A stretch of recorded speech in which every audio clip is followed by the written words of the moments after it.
Hello po, magandang araw sa inyong lahat. Sa ngayon, i-share ko sa inyo kung paano ang basic setup ng iCafe 8 diskless software po.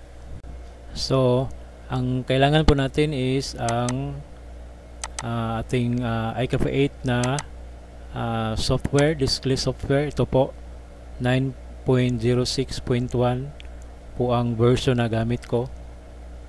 May bagong version na rin ngayon, pero sa example na to, ito lang ang ating gamitin. Ito po ang gamit sa shop ko. So far stable naman, wala namang problema.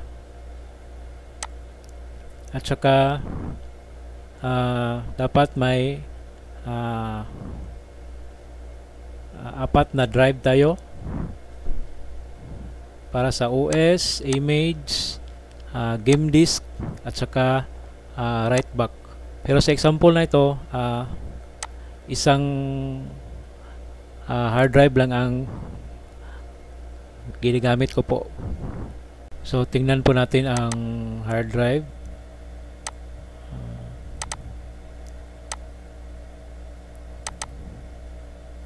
Sa example na to, isang hard drive lang po ang ginagamit ko. Ito po, pinartition ko lang siya sa apat para sa OS, image, write back at saka game disk. At saka HDD rin siya, hindi rin siya SSD. Pero sa tunay na diskless server po, SSD po ang gamitin ninyo para po walang problema at saka mabilis ang pag read and write po niya. So install po natin ang iCafe 8. Huwag kayong mag-alala, i-share ko rin ang files nito.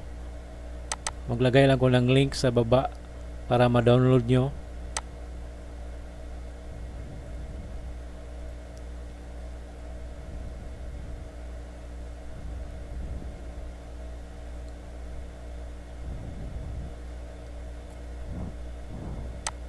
Static nyo pala yung IP para walang problema. Ano bang IP natin?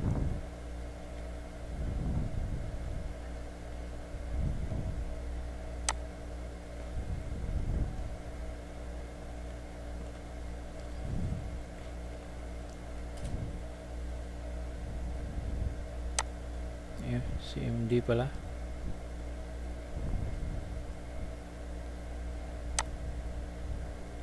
IP config.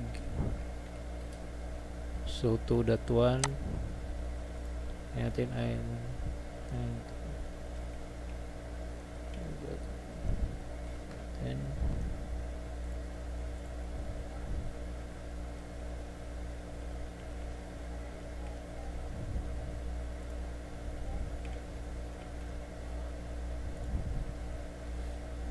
Google DNS po ang gamitin natin.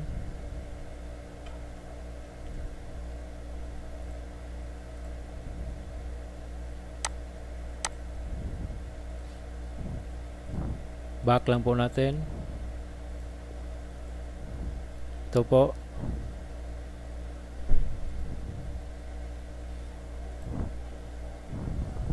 Kahit ano lang pong ilagay nyo rito. For example,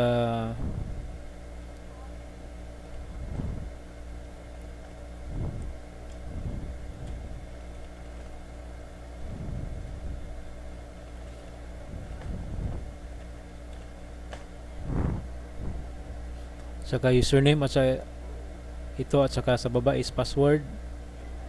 So kayo nang bahalang maglagay niyan. Saka ito, rename niyo lang po ito.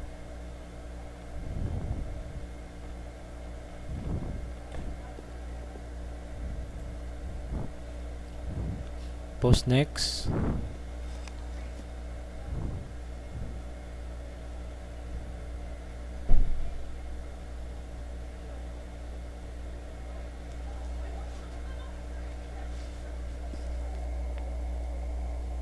Hintayin lang po natin matapos.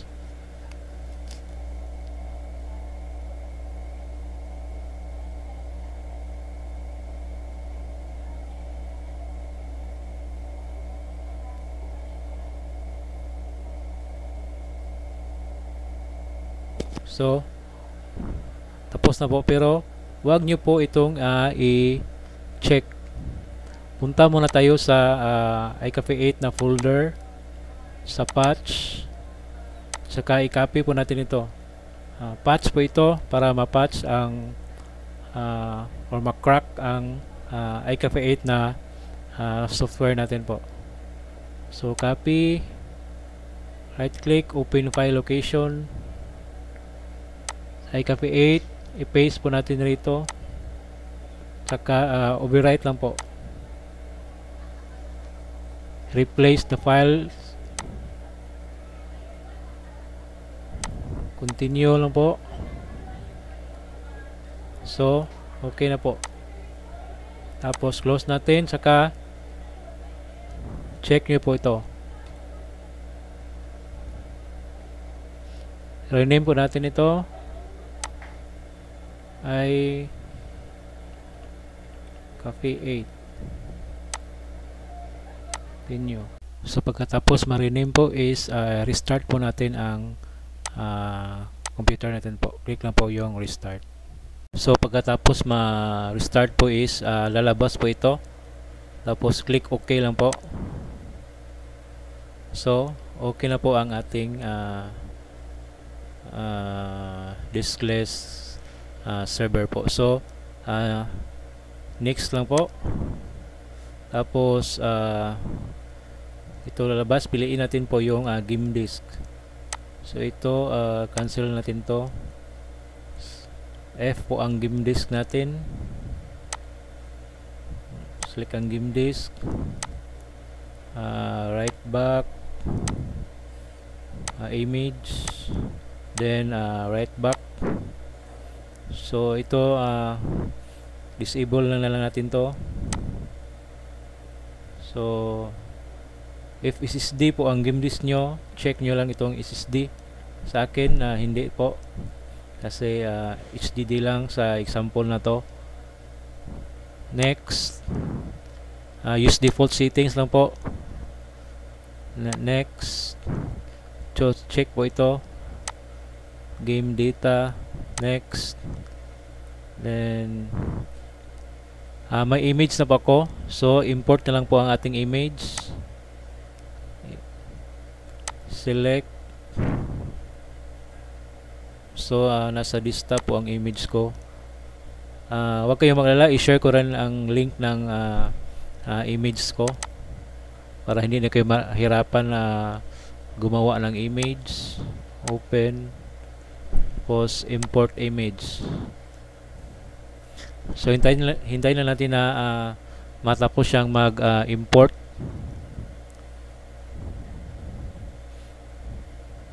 Pause ko na lang po ang video, balik lang ako pag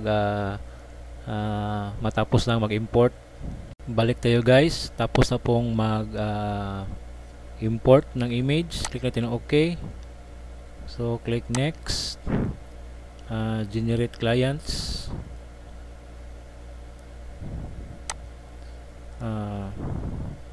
Dito select natin ang image. Ito po ang na import natin na image. Click lang natin to, default.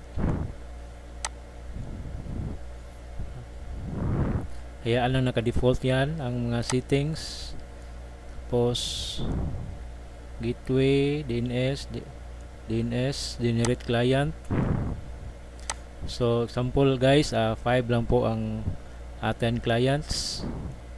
Initial address 192.168.2.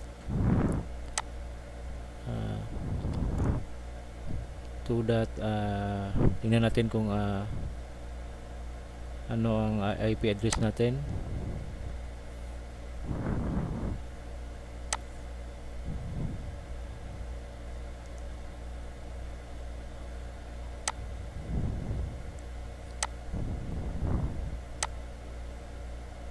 Para hindi mag-conflict.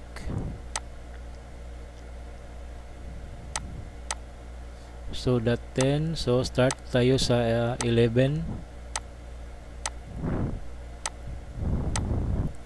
.11, tapos start name is PC 1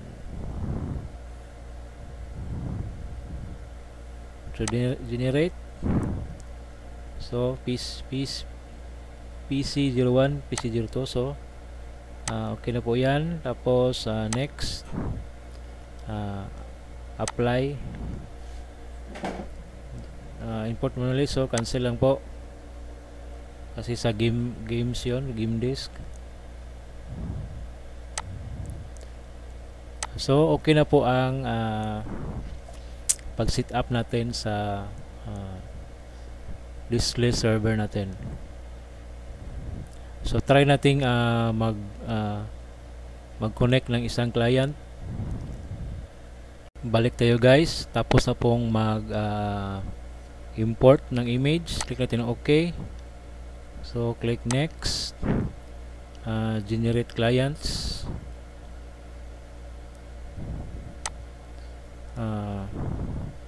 Dito select natin ang image. Ito po ang na import natin na image. Click lang natin to, default. Hayaan lang naka-default yan ang mga settings. Tapos gateway, DNS, generate client. So example guys, 5 lang po ang ating clients.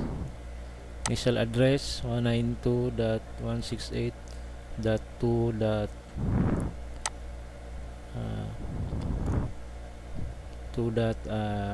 Tingnan natin kung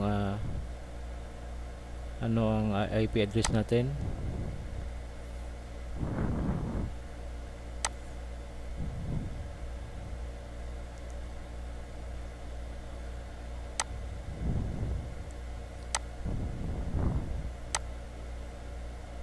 Para hindi mag-conflict.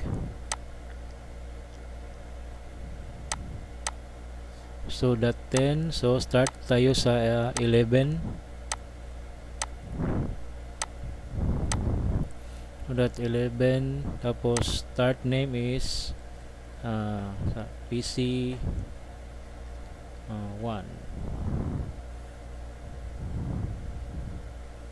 To generate. So PC01, PC02. So okay na po yan. Tapos next, apply, import manually. So cancel lang po kasi sa games yon, game disk. So okay na po ang pag set up natin sa display server natin. So try nating mag-connect ng isang client. So ito po ang display server natin. At saka sa example na to, gamit ko lang po is D-Link na 10100 switch. Hindi po siya gigabit. Pero dapat gigabit po ang gamitin nyo. So yung blue na wire to is galing po sa PLDT modem natin. Ito isa is papunta sa server at yung isa is papunta sa isang client natin na PC. So yung sa ibaba, yun po ang i-test natin kung mag-connect ba po siya sa server. So try natin pong i-on yan. Try po natin i-on. At tapos lipat tayo. Gamit ko pala ay EDMAX na KVM switch. So pag on natin is ganito po ang lalabas. So choose po natin ang PC1. So enter lang. Hayaan natin na mag-reboot. So balik tayo sa server natin. So kung makita nyo, nag-detect na po siya sa client number 1. Balik tayo. So post ko na ang video ito guys kasi baka mainit kayo kasi hindi ito mabilis pag-boot kasi 10100 lang ang switch na gamit natin. So post ko muna yung video. Hello guys, balik na po tayo. So tapos na pong mag-reboot yung client natin na PC. Nakalimutan ko pala guys, dapat yung iset nyo muna sa BIOS yung client na mag first boot siya sa network po or sa LAN po. Punta lang po kayo sa BIOS, boot sequence, tsaka first boot nyo, piliin nyo yung LAN network po. Yun lang po. So tingnan natin yung client natin. So ito po, kung nag-green na siya is meaning is online na po siya. So i-remote natin. So ito po guys ang client PC natin. So successful po ang pag create natin ng ating display server. So itong game disk Z po nakalagay, so palitan po natin yan. At saka itong local disk B, may program tayo na iparan para mawala to, C lang at saka yung game disk. Close muna natin. So kung may gusto kayong i-modify sa client nyo is right click nyo lang to, tapos turn on super tube or ito is super client. Ito, check nyo lang yan at saka okay. Tapos is reboot nyo muna, tapos remote nyo na lang or doon na pa kayo mag-edit or mag-install ng mga apps, ibang apps sa client nyo. Kasi pag hindi nyo i-super client, hindi yun parang naka-deep-freeze po yun. Hindi po kayo maka-install or ma-install nyo pero pag restart is hindi po siya ma-save. So super client nyo muna ang ang client nyo. So close ko na lang to, no. So ganun lang guys, kasimple ang pag set up ng iCafe 8 diskless server po. So isang tip po pala is dapat po is naka-off yung firewall nyo sa server, kasi pag naka-on po is hindi siya hindi magko-connect yung mga clients nyo po. Dito punta kayo dito sa Windows Firewall, dapat po i-off nyo po ito lahat para successful po na mag-connect ang client nyo po. So may mga tools ako dito. Ito po is ang VIP 2020 na crack. So kung makita nyo is hanggang 2031 lang po ang subscription natin or ang crack na ito po, mag-expire po siya. So pag edit po niyan is kailangan po natin ng DB browser for SQLite po.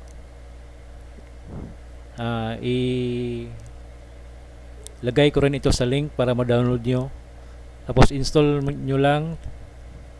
Yung sa akin is naka-install na. So i-run natin, right click, run as administrator.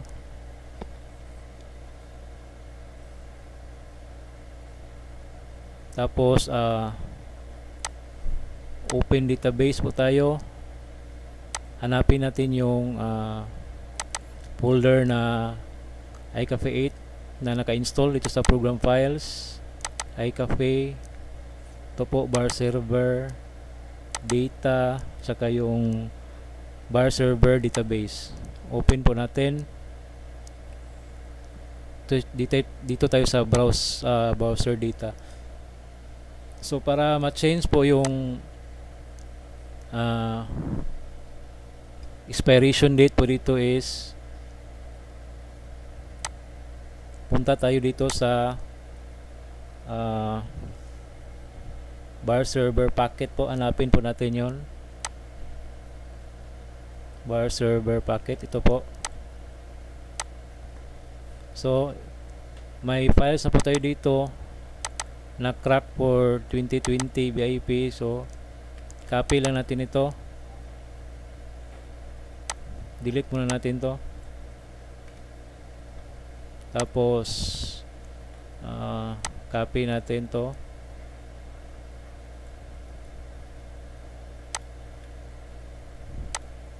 then paste here, tapos apply. So okay na po yan.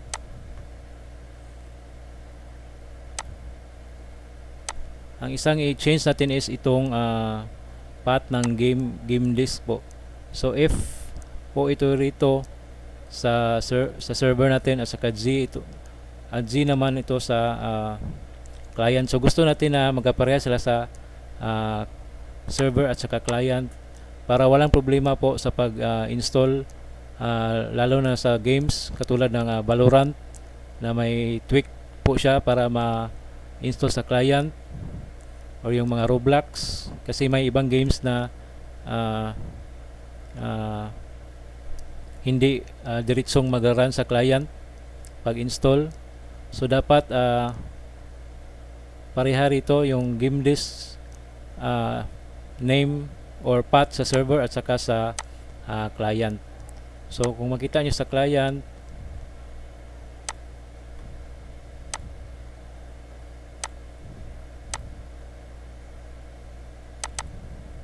ang game disk is G po ang path na nakalagay, yung drive letter po. So dapat po pareha po sila sa server na F po ang path ng game disk po, or yung iba D po ito. So kahit hindi po D, basta pareha sila sa ang path sa server at client, walang problema po yon. So sa akin is F po ang nakalagay. So hanapin natin yung iCafe server disk, edit po natin sa database, iCafe server disk. Ito po, iCafe server disk config. Ito po. So change po natin to sa F, saka apply, post write changes. Kalimutan natin i-write changes pala yung sa VIP guys. So balikan naman natin yon, bar server packet, bar server packet,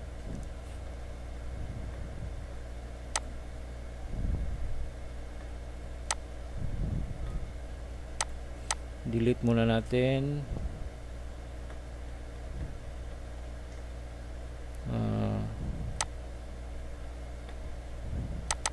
Copy natin yung VIP.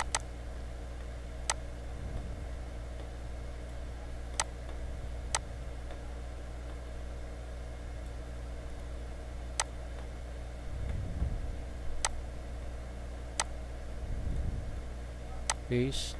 Ay, pwede lang palang apply. Okay na, walang write changes. So apply. Okay na yan. Tapos reboot lang po natin ang ating server para ma-apply yung changes. So reboot ko muna, post ko muna yung video, tsaka balik tayo guys mamaya. Tapos mag-restart.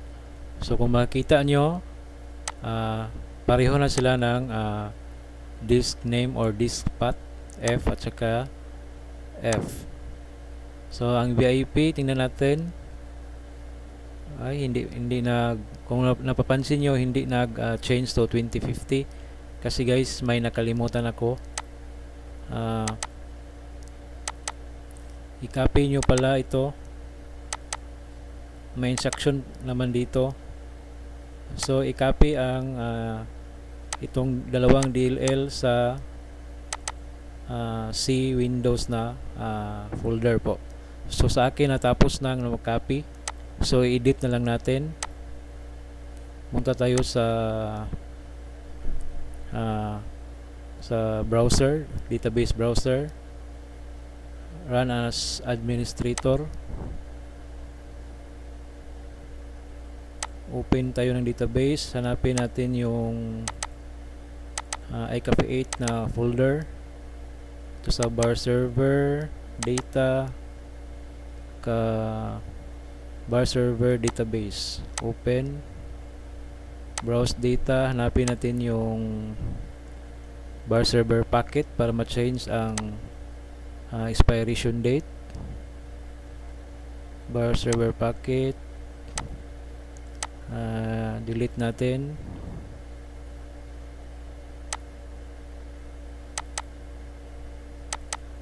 Copy natin ang key for 2020 ng 2020 ang expiration date.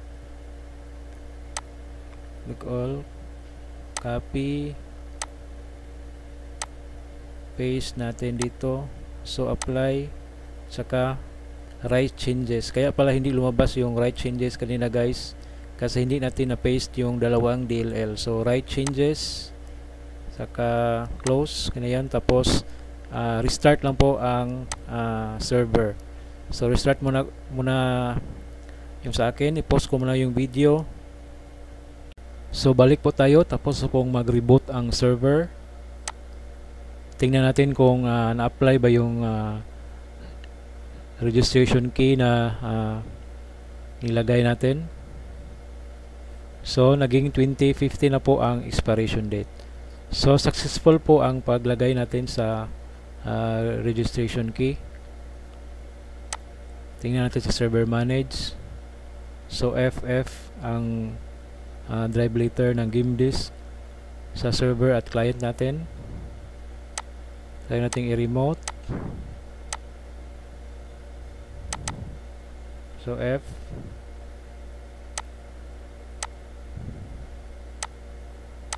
So okay na po ang iCafe 8 diskless server natin po. Disclaimer lang po, hindi po tayo master sa iCafe 8 na diskless server. Hanggang research lang po tayo. Pero laking tulong po ito sa mga may computer shop, lalo na sa mga baguhan lang po, or sa walang knowledge about sa iCafe 8 diskless setup. So marami na rin akong na-test na diskless software like OBM at saka CC Boot at saka Gcafe Pro. Pero dito ako naging hiyang sa iCafe 8 kasi madali lang i-set up at saka stable po siya para sa akin. Pero may iba rin na hiyang sila sa CC Boot. Pero nasa inyo lang yon kung anong diskless software ang gamitin nyo. So yun lang po, sana may natutunan kayo, lalo na sa mga may computer shop or mga shop owners. Sharing is caring. Maraming salamat po.